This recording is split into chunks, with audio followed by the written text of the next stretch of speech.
Now, the searing heat in the national capital and its adjoining areas continue. Amid the heat wave, that is, 7 people were found dead in Noida without any injury marks. In fact, the sweltering heat has also pushed the power demand in Delhi to an all-time high to over 800,647 megawatts on Tuesday. Now, the situation is not any better in other parts of North India as states continue to reel under intense heatwave conditions with temperatures remaining well above normal.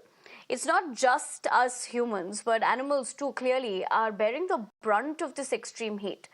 In fact, let's tell you, in Punjab's Mohali, over 500 animals have lost their lives due to scorching heat.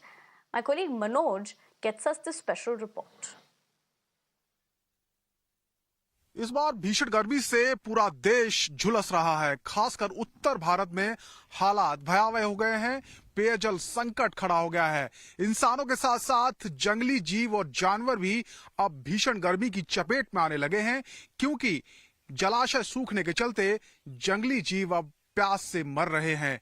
इस वक्त हम parched dam में खड़े हैं। Parched dam जो कि पंजाब के मोहाली जिले में आता है और शिवालिक पहाड़ों की तलहटी में ये डैम बना हुआ है, लेकिन ये डैम पूरी तरीके से सूख गया है, जो कि आम दिनों में पानी से लबालब भरा रहता था। लेकिन इस बार ऐसी गर्मी पड़ी है और बारिश न होने के चलते यह पूरा डैम सूख चुका है। बड़े बड़े जो दरार हैं, आप देखिए किस तरीके से क्रैक्स यहां पर नजर आ रहे हैं, क्योंकि पानी बिल्कुल यहां पर सूख चुका है। दूर तक आप देखेंगे, जहां तक नजर जाती है इसी तरीके से सूखे का आलम है।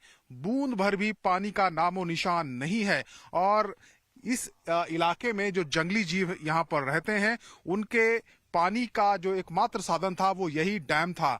लेकिन इस डैम में पानी सूखा और उसके बाद जानवरों की लगातार मौत होने लगी। आप देखिए, एक जानवर का जो कंकाल है वो यहाँ पर नजर आ रहा है और अभी भी जो बड़ी सी एक क्रैक है उसके अंदर उस जानवर का जो पैर है वो फंसा हुआ नजर आ रहा है। बहुत सारे जानवरों की यहाँ पर जो मौत है वो इन क्रैक्स में फंसकर हुई है, क्योंकि अब भी मिट्टी पूरी तरीके से सूख चुकी है। इससे पहले ये पूरी तरीके से दलदल बन गया था और जिसके चलते यहाँ पर कई जानवरों की मौतें हो चुकी हैं।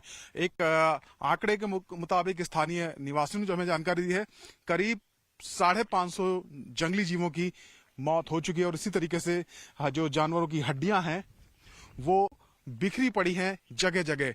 जहां भी नजर डालेंगे इस तरह से जो जीवों के कंकाल हैं वो नजर आ जाएंगे। Now, some respite is expected on Wednesday with a build-up in the western disturbances which may cause light rainfall, thunderstorm and gusty winds. If you like this video, then like, share and subscribe to ET Now.